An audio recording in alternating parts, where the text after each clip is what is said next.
Vice President J.D. Vance is holding the first meeting of a new White House anti-fraud task force today. Vance says the entire Trump administration is working together on this task force to eliminate fraud. This is an initiative that President Trump announced last month during his State of the Union address, and then he signed an executive order creating the task force this month. In Minnesota, investigations are underway into allegations of billions of dollars of fraud in the state's social service programs.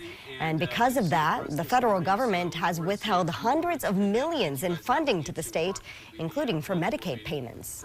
You have people who pay into the federal government, who pay into the IRS, who pay their taxes expecting that those taxes will go to help their fellow citizens, and it's not going there. It's going to help fraudsters.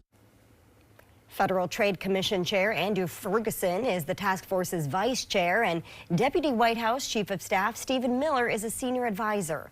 We'll have more today from this meeting coming up tonight at 5 o'clock.